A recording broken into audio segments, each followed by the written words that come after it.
Eh bien, bonjour à tous. La semaine a été éprouvante en Afrique du Nord et dans certaines parties de l'Europe du Sud. Le Maroc, par exemple, a subi un terrible séisme.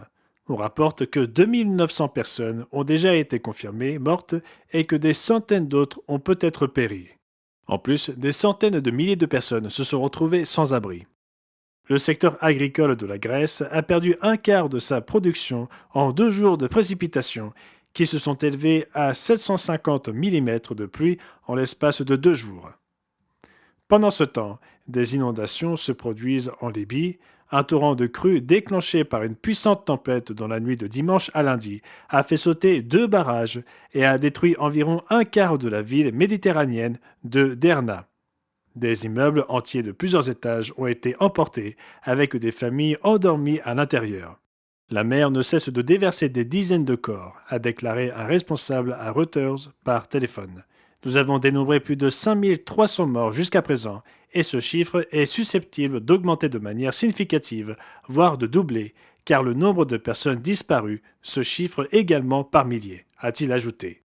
Ces informations sont extraites d'un reportage de France 24. J'ai enregistré une nouvelle émission intitulée La résurrection n'a pas eu lieu un dimanche, offrant la brochure La vérité au sujet des Pâques. J'espère que cela réveillera quelques personnes.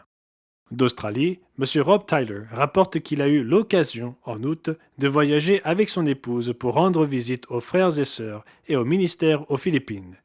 Il écrit « Nous avons été accueillis avec un amour et une appréciation d'une grande sincérité, et je suis heureux de dire que nos membres et l'œuvre de Dieu aux Philippines continuent d'être bénis.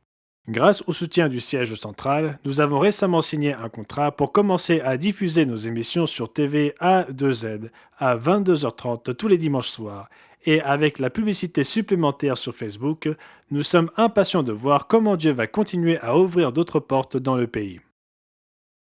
M. Michael Haycoop informe depuis le Bureau canadien qu'ils sont heureux d'annoncer que nous avons commencé à diffuser des publicités en français sur Facebook au Canada.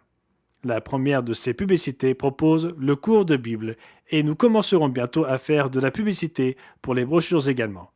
Par ailleurs, un ministre du Manitoba et de la Saskatchewan, M. Michael Brown, l'un de nos plus jeunes ministres, s'est récemment rendu au Bureau canadien et a pu enregistrer 2 points de vue pour le monde de demain. Il se passe donc beaucoup de choses.